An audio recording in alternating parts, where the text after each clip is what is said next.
Thank you for joining me today. It's Brian Gubernick, and welcome to the No Days Off podcast, where we believe that every single day brings a new opportunity to get better. Today's topic is one that we have certainly touched on over the past couple years or so. Yet, I think it's one we should always remind ourselves about, remind our No Days Off Nation about, because it is so critical. It is so important to understand and embrace. Having done, 700 plus episodes, naturally, we're going to be redundant in a couple areas. This is going to be one of those. And I hope that today, while it may be new for some of you, maybe it serves as a reminder to others.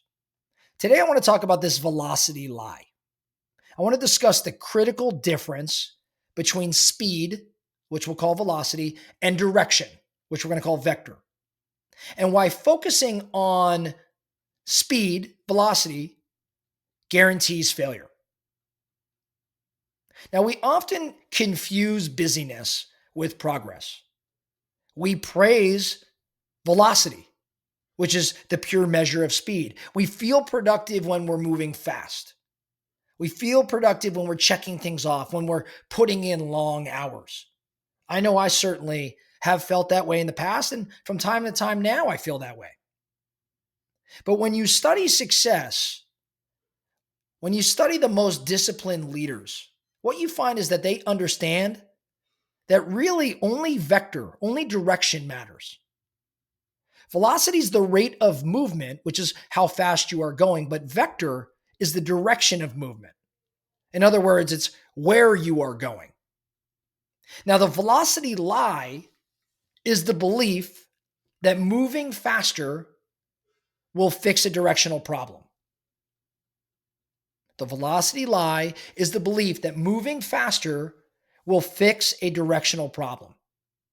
You could be moving 100 miles per hour, but if you're pointing 180 degrees away from your goal, you're only accelerating your failure.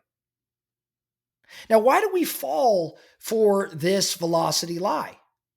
Well, I think there's lots of reasons why we fall for it. The first place my mind goes is social proof. See, society rewards the appearance of busyness. We brag about long hours and packed schedules and running on fumes. We're prideful about that. And so we have a tendency to fall for the velocity lie. I think we also fall for it because of emotional comfort. In other words, it feels easier to put your head down and just work rather than it is to stop and think and adjust your direction. In other words, speed is a distraction from clarity. And then the last place my mind goes as it pertains to falling for the velocity lie is what we call the sunk cost fallacy. It's when you've invested time and effort in the current path, and so stopping to change direction feels like wasted time, even if continuing means wasting more time. Now, the velocity lie really derails good people across all the categories that we discuss here at No Days Off. In business, right? A team ships features or a sales team offers different services quickly and every week. So we have this high velocity, but they aren't solving the customer's core problem. They are fast, they're busy, and they're missing the mark. So what's the fix here?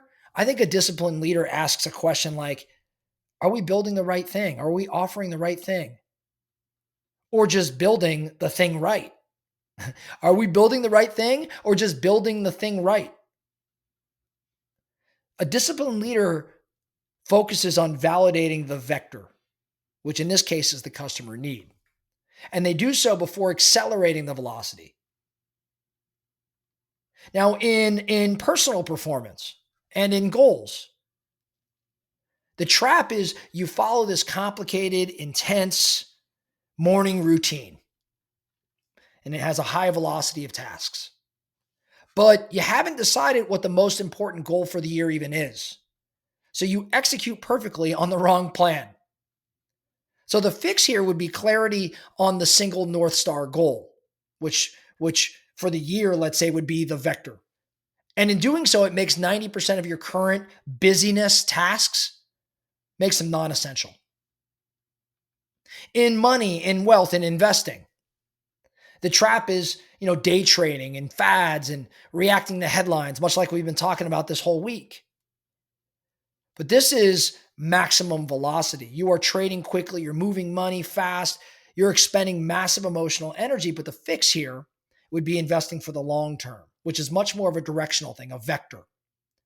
Choosing a direction like steady income or compound growth or a net worth target, and then letting time and consistency provide the returns is what the smart individual, the disciplined leader does.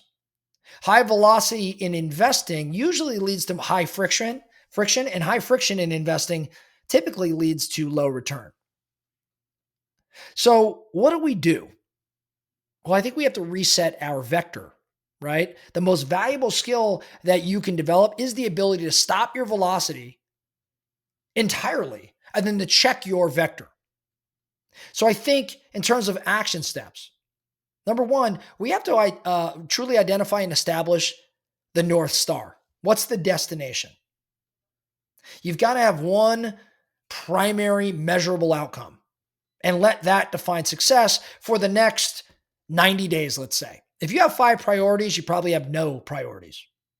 So define one primary measurable outcome for the next 90 days. Number 2, I think you've got to identify the vector checker is what I'm going to call it, the stop signal. So create a defined check-in point. So in business, this might be a quarterly review of customer churn or profitability. For a personal goal, this may be a Sunday night 15-minute review. This is the only time you are permitted to adjust the direction. Makes sense? So you're not constantly pivoting. And then number 3, redefine success. Stop measuring success by the length of your to-do list or the number of hours that you've worked. Start measuring success by the distance closed on your North Star goal. Did this action move me closer to the desired outcome? If the answer is no, it doesn't matter how fast you executed it. So here's your action item for today. Stop for 10 minutes. Literally stop what you're doing. Shut down all of your open apps and windows on your computer. Put your phone aside. And let's define, number 2, define your vector. So stop for 10 minutes, all that you're doing, and let's define your vector. Write down the single most important outcome you are working toward this week. Just write down the one thing that matters most this week and be very specific. And then number 3, audit your velocity. Look at the last 3 things you spent time on. Ask yourself, hey, did this action significantly increase my probability of hitting my outcome? If the answer is yes, then resume with high velocity. But if the answer is no, eliminate it immediately and adjust your vector. See, the discipline to slow down and think will always beat the energy spent on speed and distraction. So let's not be on that hamster wheel. Instead, let's be a much more guided missile. That's all I have for you today, the No Days Off podcast. Thank you so much for listening. And remember, every single day brings a new opportunity to get better. So let's get after it.